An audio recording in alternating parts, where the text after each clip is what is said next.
I love that. I love that. So clearly you're transforming lives, and it sounds like you've transformed your own life.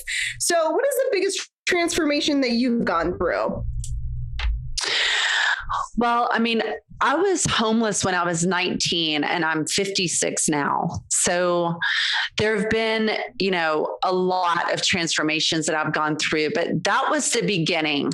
That's why I love talking about that story, because it's pretty, it has a very tragic beginning and a very happy ending. But I was engaged to be married just really quick. I was engaged to be married. We were 2 months out from our wedding, and I failed a pregnancy test. It was positive. And so I could have kept it to myself and not said anything, and no one ever would have known. But I told my fiancé, and he was really happy, and we were celebrating and dancing around the kitchen. And then he told his father, and that changed everything. His father was like, my son is not going to marry a whore. You're going to go to an abortion clinic. You're going to get this taken care of. And so I went to the clinic and I couldn't do it. And I am not pro-life.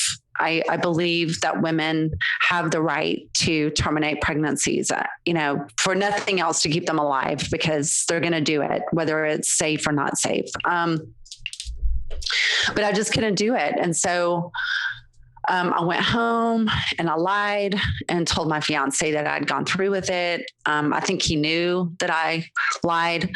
And then like a week later, the morning sickness kicked in and I was in the bathroom throwing up, and he came in and he was like, I knew that you didn't go through with it because you weren't devastated. You weren't upset. And he's like, it's okay. I'm going to go talk to my dad again. Don't worry about it.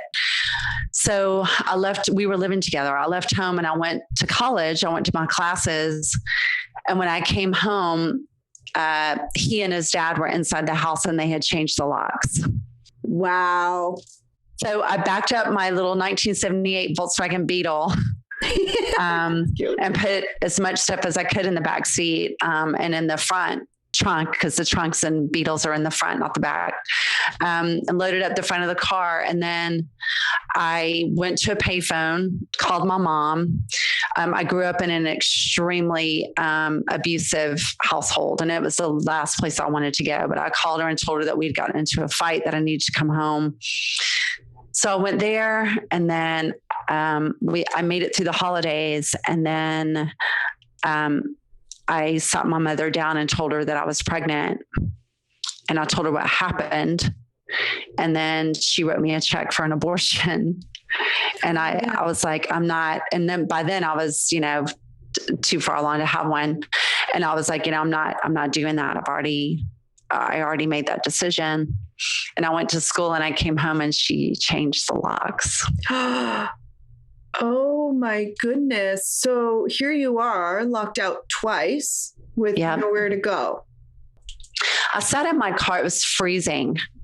A lot of people don't think it gets cold in Georgia, but it does. And you can look up, I'm not lying. It was 1984 into 85. And it was our record cold winter. Oh. Yeah. And I sat in my car and I was just like, I felt it in every cell of my being that I was doing the right thing by not having an abortion. I didn't know what life looked like after that. I just knew that was like what I needed to do. Mm-hmm. And so I just heard this voice in my head. This just said, drive back to campus and park in the garage.